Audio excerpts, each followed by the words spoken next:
हमने ये पढ़ा क्रोध नुकसान करता है।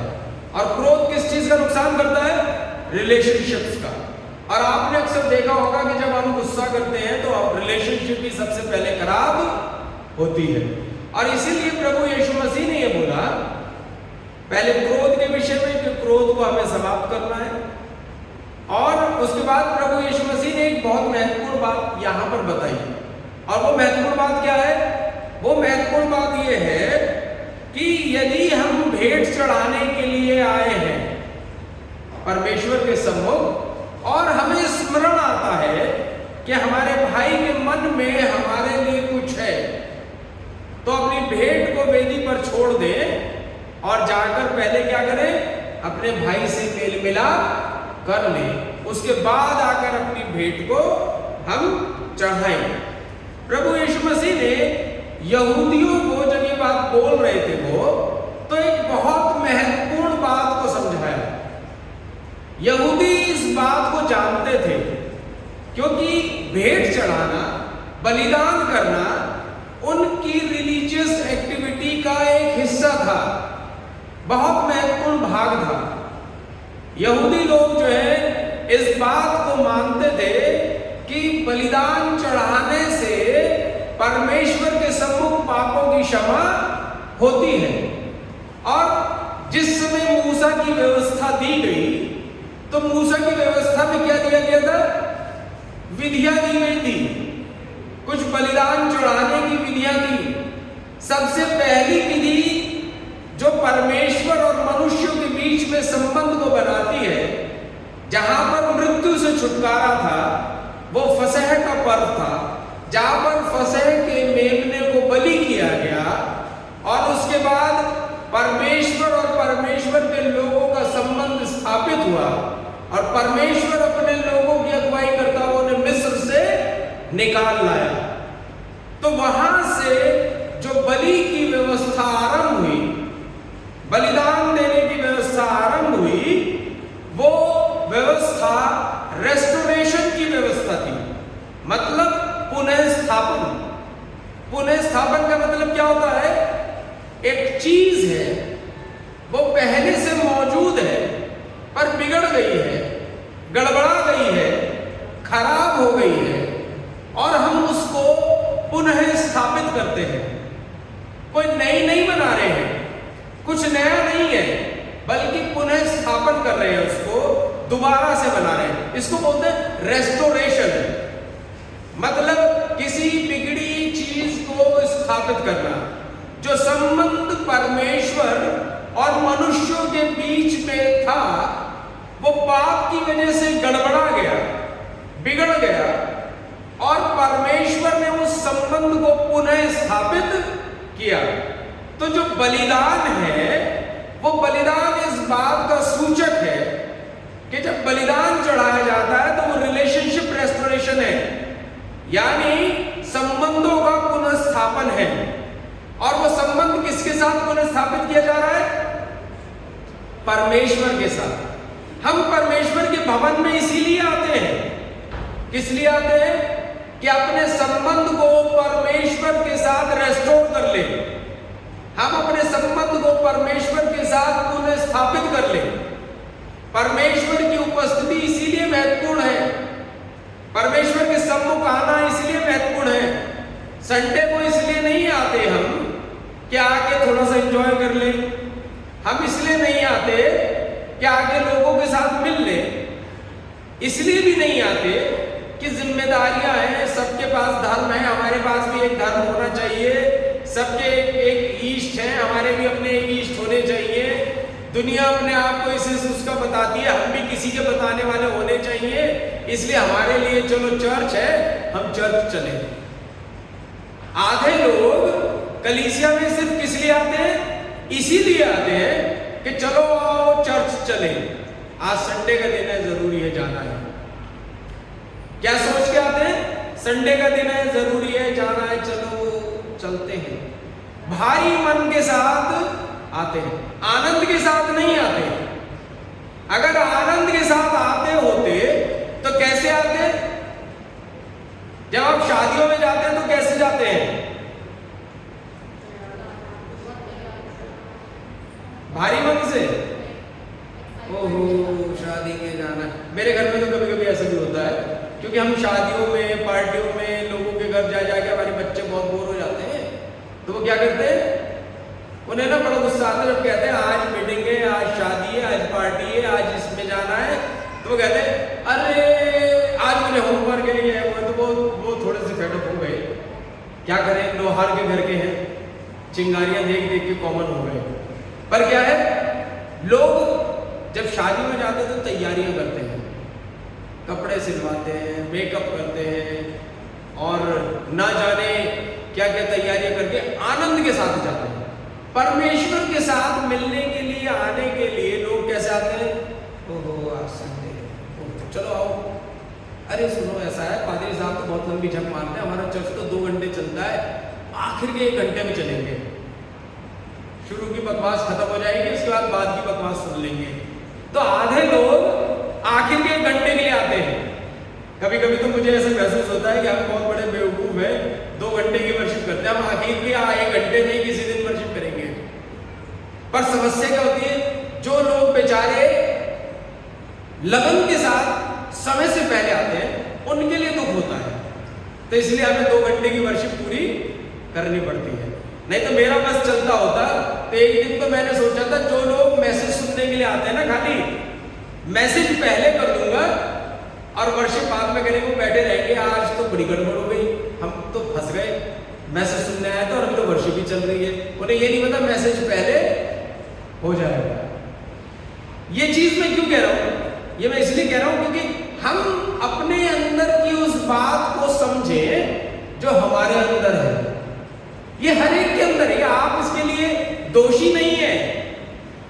ये शैतान के पैतरे हैं, ये शैतान की चालें हैं। हमारे मन को नियंत्रित करना शैतान का सबसे प्रमुख कार्य है, और इसीलिए रिलेशनशिप रेस्टोरेशन में शैतान सबसे ज्यादा बाधक है। संबंधों को स्थापित करने में, पुनः स्थापित करने में शैतान सबसे बड़ा बाधक है। और इस बात को हम इस चीज से समझ सकते हैं, वो ये है, प्रभु यीशु मसीह ने इस बात को लिया कि जब तुम अपनी भेंट चढ़ाने आते हो, यानी जब तुम परमेश्वर के भवन में आते हो, जब तुम अपनी रिलेशनशिप को परमेश्वर के साथ मजबूत करने के लिए आते हो, जब तुम अपने संबंधों को परमेश्वर के साथ और प्रगाढ़ करने के लिए आते हो, तो ये ध्यान रखो कि जब तुम आओ तो तुम पूर्ण रूप से अगर बलिदान करने आ रहे हो, आराधना एक बलिदान होती है, आपको पता है? कितने लोग जानते हैं आराधना बलिदान होती है? कोई जानता है? कैसे मालूम था आपको? मैंने तो बताया नहीं इस चर्च में अभी तक। आपको कैसे मालूम हो आराधना बलिदान होती है? इसका मतलब हवा में हाथ हिलाया है, आराधना बलिदान होती है, कैसे मालूम हुआ आपको? है?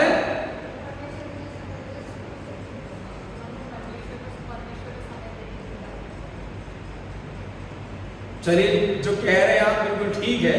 अगर आपको ये मालूम है कि आराधना बलिदान है, तो इसका मतलब जो है आप परमेश्वर को बहुत अच्छे तरीके से जानते हैं। जब हम यहाँ आते हैं तो हम परमेश्वर के सम्मुख बलिदान चढ़ाने के लिए आते हैं, भले हम मेमना लेकर ना आते हो। पुराने समय में लोग जब परमेश्वर के भवन में जाते थे तो भेंट लेके जाते थे। बाइबल में लिखा है जब तुम परमेश्वर से भेंट करने आए तो छूछे हाथ नहीं आना, यानी खाली हाथ नहीं आना। जब हम परमेश्वर से भेंट करने जाते हैं तो हम कुछ लेकर जाते हैं। बलिदान में जब जाते हैं तो कुछ लेकर जाते हैं जो हम परमेश्वर को चढ़ाएंगे, जिससे रेस्टोरेशन होगा। और वो बलिदान क्या है? बलिदान इसलिए जरूरी है कि जो टूट गया है, जो रिलेशनशिप टूट गई है पाप की वजह से, उस रिलेशनशिप को पुनः स्थापित करना है।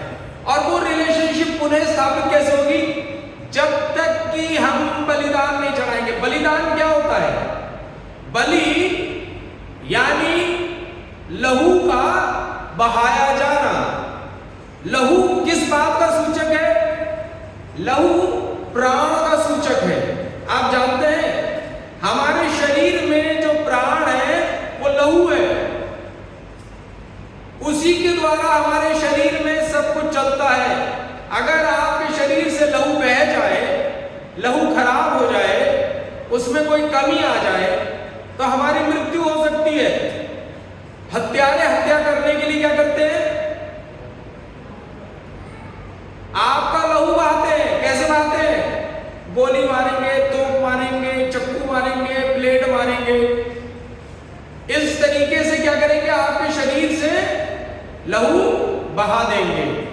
फिर क्या है? अगर लहू खराब करना है तो जहर दे दो। जब जहर लहू में जाता है तो क्या करता है? लहू को खराब कर देता है। जब सांप काट लेता है तो सांप का जो जहर है वो किसमें चलता है? लहू में चलता है और पूरे शरीर को खराब कर देता है, लहू खराब हो जाता है। और इसी लहू के रोक देने से, इसके जब आपके शरीर में संचालन रुक जाता है तो भी मृत्यु हो जाती है। यानी परमेश्वर के सम्मुख जो संबंध टूटा है वो पाप की वजह से टूटा है, और पाप की वजह से टूटे हुए संबंध को जोड़ने के लिए पाप की मजदूरी मृत्यु जरूरी है चढ़ाना। और इसीलिए परमेश्वर के साथ रिलेशनशिप जोड़ने के लिए बलिदान करना है, बलिदान में बलि करना है। और बाइबल बताती है कोई व्यक्ति अपने आप को बलि नहीं करता और ना ही परमेश्वर को मानव बलि चाहिए। परमेश्वर सबसे ज्यादा मानव बलि से नफरत करता है, इसीलिए परमेश्वर को मानव बलि नहीं चाहिए। पर परमेश्वर के यहां नियम है कि अगर पाप किया तो उसकी मजदूरी चुकानी पड़ेगी। उसकी मजदूरी है मृत्यु, और मृत्यु जो है या तो आपकी हो या आपके बदले में किसी की हो। और इसीलिए बलिदान चढ़ाने के लिए लोग क्या करते थे? बलिदान पाप के आकार की वस्तु लेकर आते थे, और वो वस्तु लेकर जब आते थे तो उसके द्वारा क्या होता था? रिलेशनशिप रेस्टोरेशन होता था। जब कोई व्यक्ति बलि चढ़ाने आता था तो वो क्या करता था? उस मेमने के सर पर अपने हाथ रखता था, और मेमने के सर पर अपने हाथ रखने के बाद अपने गुनाह को कबूल करता था। अपने गुनाह को कबूल करते हुए क्या बोलता था? हे परमेश्वर, मैं गुनहगार हूं, मैंने गलती की है, मैंने पाप किया है, मैंने चोरी की है, मैंने व्यभिचार किया है, मैंने ये किया है या मैंने वो किया है। और उसके बदले में वो क्या करता था? अपने सारे गुनाहों को कन्फेस कर उस मेमने के सर पे रख देता था, और उस मेमने का लहू उस व्यक्ति के बदले बहा दिया जाता था। पाप का रेस्टोरेशन हो जाता था, परमेश्वर के साथ संबंध जुड़ जाता था। यहां तक तो हम समझ गए। हम सभी चाहते हैं कि हमारा परमेश्वर के साथ संबंध अच्छा हो जाए। यीशु मसीह ने एक नई बात यहां पर जोड़ दी। ये नई नहीं है, पर ये बहुत महत्वपूर्ण बात है जो यीशु मसीह ने यहां पर भेंट लेकर आने के लिए परमेश्वर के भवन में जोड़ दी। और ये बात क्या है? ये बात यह है कि जब तू अपनी भेंट लेकर आए और तुझे ज्ञात हो कि तेरे भाई के मन में कुछ गड़बड़ है तेरे प्रति, तो जा तुरंत पहले उसको निपटा। प्रभु यीशु मसीह ने एक चीज ये बताई, परमेश्वर के साथ संबंध तब तक स्थापित नहीं हो सकता जब तक कि हम अपने भाइयों के साथ पृथ्वी पर अपने संबंध को सही ना कर ले। अगर हमें परमेश्वर के साथ संबंध को सही करना है तो सबसे पहली चीज प्रभु यीशु मसीह के यहां महत्वपूर्ण क्या है? हमें अपने संबंधों को अपने भाई और बहनों और लोगों के साथ जो पृथ्वी पर है सही करना है। अगर हमारी रिलेशनशिप अपने भाई और बहनों के साथ रेस्टोर नहीं होती तो परमेश्वर के साथ संबंध नहीं बन सकता। और इसीलिए प्रभु यीशु मसीह ने यहूदियों की इस विधि के द्वारा, बलिदान की इस विधि के द्वारा उन्हें ये बात बताई, क्योंकि वो आधी से ज्यादा चीज को जानते थे।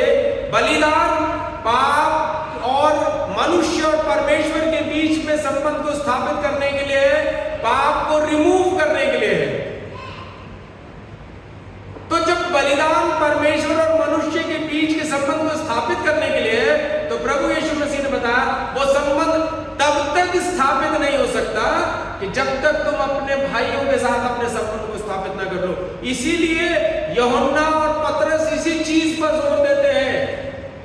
यदि कोई ये कहता है कि मैं परमेश्वर से प्रेम करता हूं और अपने भाई से बैर करता है, तो वो अपने आप को धोखा देता है। क्योंकि यदि कोई व्यक्ति अपने भाई को जिसको वो देखता हो प्रेम नहीं कर सकता, तो परमेश्वर को जिसने उसे नहीं देखा कैसे प्रेम कर सकता है? आप कैसे परमेश्वर के साथ अपने संबंध को सुधार सकते हो? संसार इसी धोखे में है। बहुत से लोगों को तो मालूम ही नहीं है। वो सोचते हैं भक्ति और परमेश्वर के या परमेश्वर के भवन में उनके अपने आराधनालयों में जाने से, उनके विजिट कर लेने से, वहां खड़े हो जाने से और अपनी क्षमा मांग लेने से बहुत कुछ हो जाता है। नहीं, यहूदी लोग इस चीज को जानते थे। जब परमेश्वर ने उनको व्यवस्था दी और वहां लिखा था चोरी ना करना, और यदि कोई चोरी कर ले तो ये स्थापित करना, बलिदान देना, बलिदान देने से संबंध सही हो जाएगा, पर उससे पहले ना चोरी की कॉन्सिक्वेंसेस को भी ठीक करना। आपके द्वारा किए गए गुनाह से जो नुकसान हुआ है उसकी भरपाई करना। आप में से कितने लोग जकई को जानते हैं? जकई जो है उसने क्या कहा था प्रभु यीशु मसीह के सम्मुख?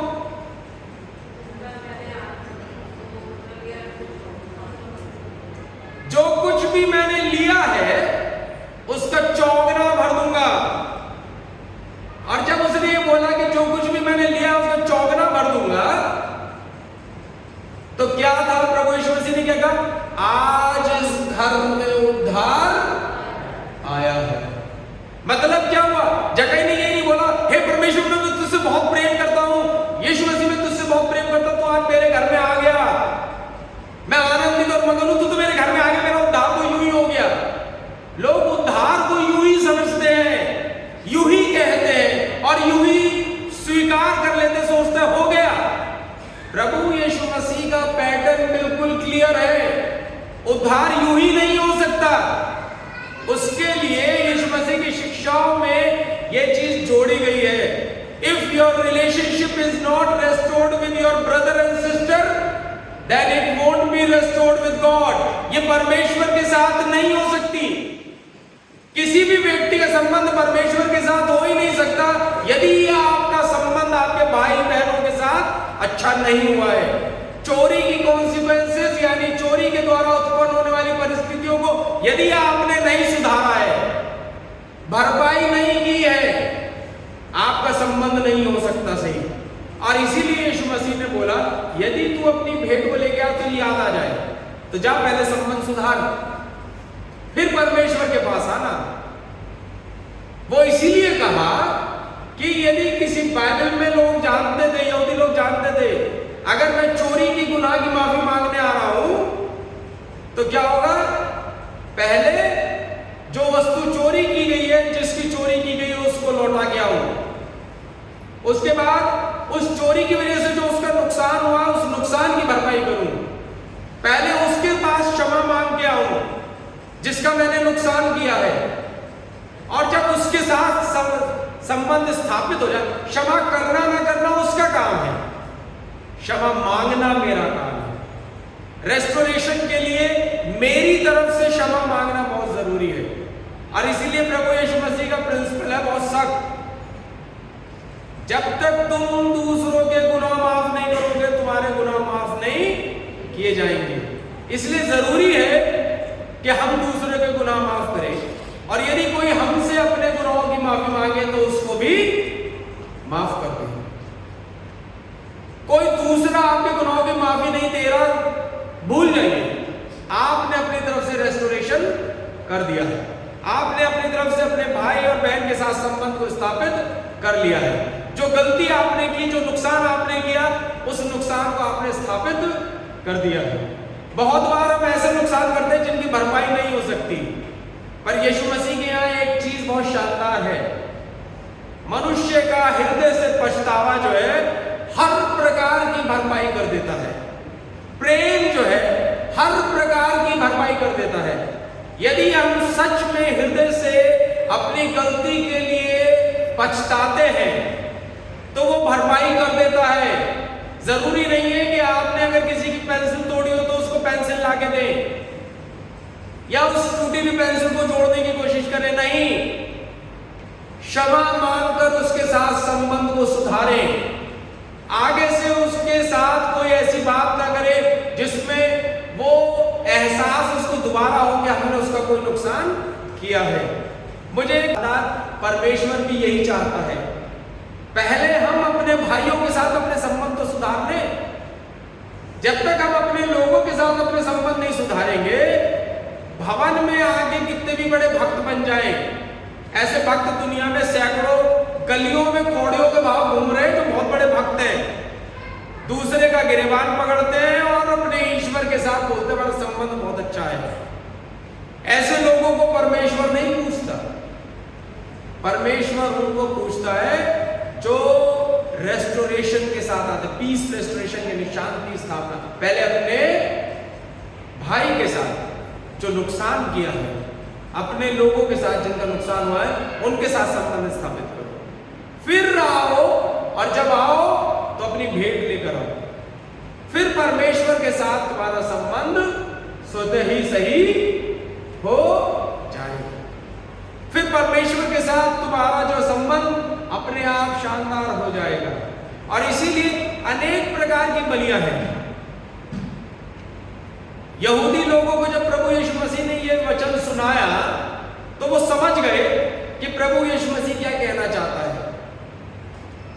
जो बलिदान बिना किसी भरपाई के आता था वो व्यर्थ माना जाता था और उसको जो है बाहर, मंदिर के बाहर बलि करके जला दिया जाता था। उसका कोई भी क्रेडिट उस आदमी को नहीं मिलता था जो उस भेंट को लेकर आया है।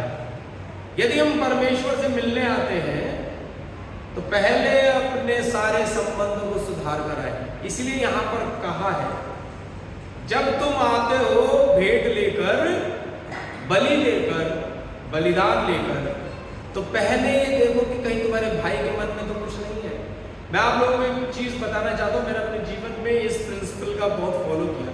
यदि मुझे ये ध्यान आ जाए किसी के साथ मेरा झगड़ा है तो पहले मैं माफी मांग लेता हूं।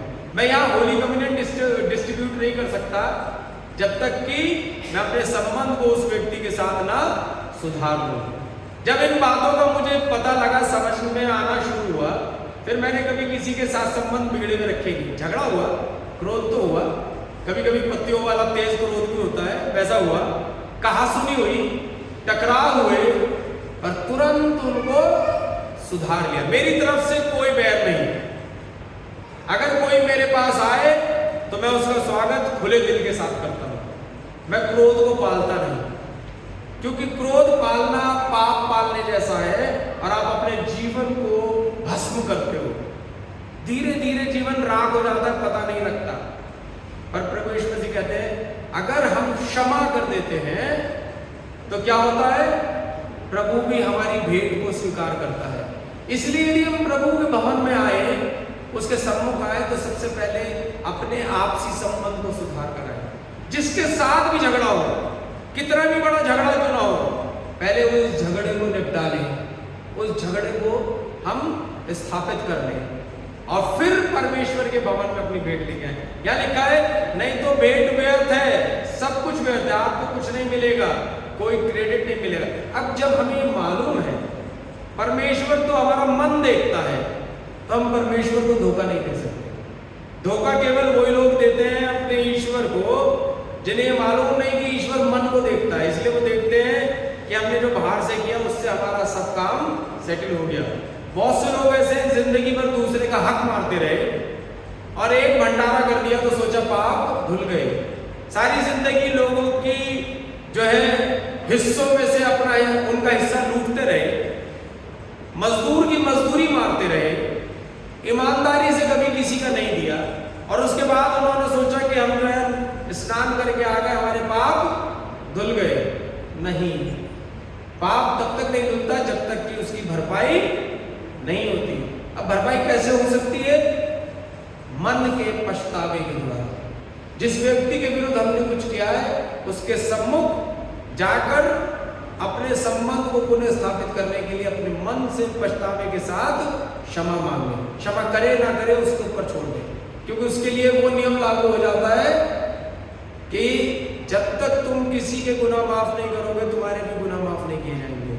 आपने क्षमा मांग ली, आप परमेश्वर के सम्मुख आए, परमेश्वर आपकी भेंट को स्वीकार करेगा, आपको और परमेश्वर का संबंध स्थापित हो जाएगा। क्योंकि तभी रिलेशनशिप रेस्टोर होगी जब हम अपने भाइयों के साथ अपने संबंध को, अपने जो जिनके विरुद्ध हमने पाप किया उनके साथ अपने संबंध को स्थापित कर लेंगे। इसलिए अजीजों, परमेश्वर के यहाँ दिखावा नहीं चलता, परमेश्वर के यहाँ कुछ भी ऐसा नहीं चलता जो हम सोचते हो हम कर ले और परमेश्वर समझ जाए। नहीं, परमेश्वर के यहाँ सच्चाई चलती है, और यदि सच्चाई के साथ कोई भी पछतावा है, कोई भी चीज है, तो परमेश्वर उसको ग्रहण करता है। और इसलिए प्रभु यीशु मसीह ने यह बोला कि जब तू अपनी भेंट लेकर आए तो अपनी भेंट को छोड़ दे, जा संबंध स्थापित कर, फिर आ और फिर अपनी भेंट को परमेश्वर के सम्मुख चढ़ाना। और इसलिए बहुत शानदार चीज जो यह है वो यह है कि प्रभु यीशु मसीह के यहाँ जो सबसे ज्यादा आधारभूत सच्चाई है वो ये है कि जब तक हम अपने भाई बहनों के साथ अपने संबंध को ना सुधार लें तब तक परमेश्वर के साथ हमारा संबंध कभी भी नहीं सुधरेगा। सीधा सा प्रिंसिपल है। इसलिए ये ना देखें कि लोग क्या करते हैं, परमेश्वर जो चाहता है केवल वो ही करना परमेश्वर को स्वीकार्य है। और परमेश्वर ये चाहता है कि हमारे संबंध सत्य हो, झूठ पर आधारित न हो। इसीलिए वो तभी आपको ग्रहण करेगा जब आपके आपसी संबंध एक दूसरे के साथ सही हो, जब आपने एक दूसरे को क्षमा किया होगा, जब आपने एक दूसरे के साथ मेल मिलाप कर लिया होगा, तभी परमेश्वर के साथ संबंध सही होंगे। और यदि किसी के मन में किसी के लिए कोई भी बैर है और फिर भी वो कह रहा है कि मैं परमेश्वर का बहुत बड़ा भक्त हूं, तो समझ लीजिए वो क्या कर रहा है, आप ही बता दीजिए। वो क्या कर रहा है? अपने आप को धोखा दे रहा है। और अपने आप को धोखा देने वाला व्यक्ति मूर्ख होता है, वो सच्चाई को नहीं जानता है। परमेश्वर आप सबको बहुत है आशीष दे, अपनी दया और अपने अनुग्रह में बना के रखे। आइए हम अपने स्वरों को झुकाएंगे। स्वर्ग पिता, धन्यवाद के साथ आपके पास आते हैं। आज के इस दिन के लिए धन्यवाद है प्रभु।